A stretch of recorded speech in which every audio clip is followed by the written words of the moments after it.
ایک صاحب تھے، فرماتے تھے کہ میرے اس عمل پر جوان آدمی بھی رشک کیا کرتے ہیں۔ دانت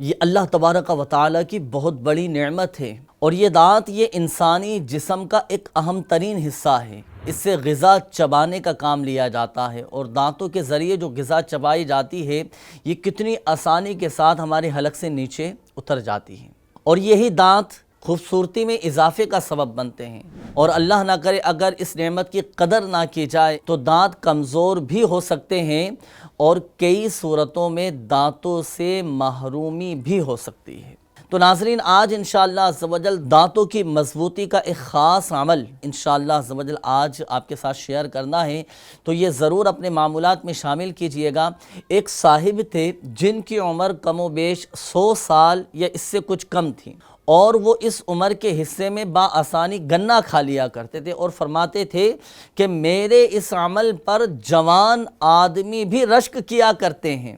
کسی نے ان سے ان دانتوں کی محفوظی اور دانتوں کی مضبوطی کا راز معلوم کیا کہ حضور ارشاد فرمائیے کہ وہ کون سا عمل ہے کہ اس عمر میں آپ کے دانت اتنے مضبوط ہیں؟ تو انہوں نے ارشاد فرمایا کہ اعلیٰ حضرت امام اہل سنت الشاہ امام احمد رضا خان علیہ رحمۃ الرحمن نے بچپن میں مجھے یہ عمل بتایا تھا کہ جب نماز عشاء کے وتر ادا کیے جائیں تو پہلی رکعت میں سورہ فاتحہ کے بعد اذا جاء نصر اللہ والفتح یہ سورت،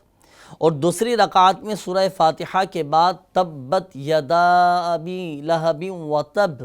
اور تیسری رکعت میں سورہ فاتحہ کے بعد سورہ اخلاص یہ پڑھیں۔ اس عمل کی برکت سے انشاءاللہ عز و جل دانت مضبوط ہو جائیں گے۔ تو وہ صاحب بتاتے ہیں کہ میں نے الحمدللہ عز و جل اس پر عمل کیا،